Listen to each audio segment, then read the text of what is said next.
Сәлеметсіздер ме, балалар? Бүгінгі біздің жаңа сабағымыздың тақырыбы заттың санын білдіретін сөздер.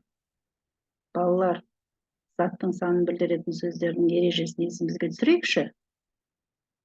Заттың санын білдіретін сөздер қанша, неше деген сұрақтар қойылады. Міне осы ережені есте сақтаңдар. Олай болса, бірінші тапсырмаға назар аударыңдар. Балалар, жаңылтпашты төменде берілген жаттап ал. Жаңылтпаштағы сан есімдерді тауып, сұрақ қой. Арқада 6 арқар бар, қырқада 40 арқа бар. 40 арқарда ақ арқар бар, 6 арқарда марқа арқар бар. Балалар, енді бұл жерде біз сан есімді тауып сұрақ қоямыз. Бірінші қатарда арқада 6 арқар бар. Арқада қанша арқар бар? 6 арқар бар. Демек, сан есім ол 6. Дәл осылай келесі қатардағы сан есімдерді тауып сұрақ қоямыз. Түсінікті болса, екінші тапсырмаға назар аударамыз. Екінші тапсырмада берілген сөздерді сөз құрамына талда. Яғни әнші, бес, егінші, ақылды, жазды деген сөздерді сөз құрамына талдаймыз, балалар. Келесі үшінші тапсырма семантикалық карта әдісі. Берілген сөз таптары зат есім, етістік, сын есім, сан есім.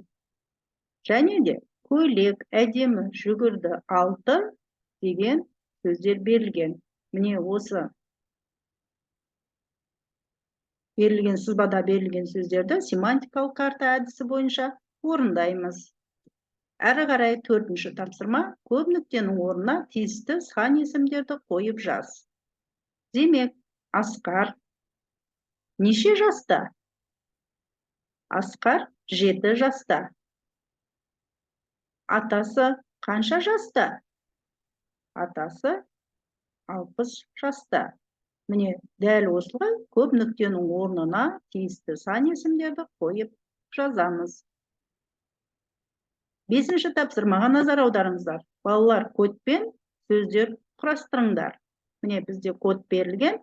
Демек, 1 деген санда қандай әріп тұр екен? А деген әріп тұр екен. 15-ші санда бізде қараймыз, міне, Қ деген әріп тұр екен. 22-ші санда қараймыз, П деген әріп тұр екен. 1 санында А, 23 санында Р әріпі тұр екен. Және де 1 санында А, 25 санында Т деген әріп тұр екен. Демек, бұл жерден қандай сөз шықты деп ойлайсыңдар, балалар? Міне осы сөзді кодпен сөзді құрастырамыз, міне берілген жерге. Келесі тапсырма сурет арқылы не қажет екенін табыңдар.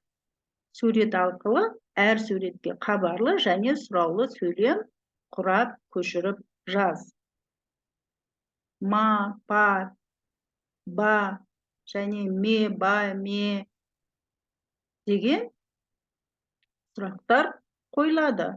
Ағашты сындырма. Ит үрді ме? Оқулықты жыртпа. Кітапты алдың ба? Міне осы сөздерді, яғни сурет берілген, және осы сурет арқылы не қажет екенін тауып, сурет арқылы әр суретке хабарлы және сұраулы сөйлем құрастырып, көшіріп жазамыз. Келесі тапсырма қанағатты сөзіне фонетикалық талдау бойынша сатылай кешенді талдау жасау.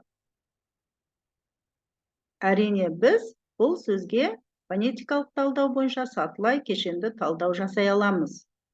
Ол үшін қанағатты сөзінде дауысты қанша бар, дауыссыз дыбыс қанша бар, және жуан, жіңішке аралас туынды сөз неше буынға бөлінеді, қанша рет тасымалданады, екпіні қайда түсіп тұр, буын үндестігі, дыбыс үндестігін таба отырып, біз фонетикалық талдау бойынша сатылау кешенді талдай жасай аламыз. Балалар, міне осымен бүгінгі сабағымыз аяқталады. Келесі кездескенше сау сәлеметте болыңыз.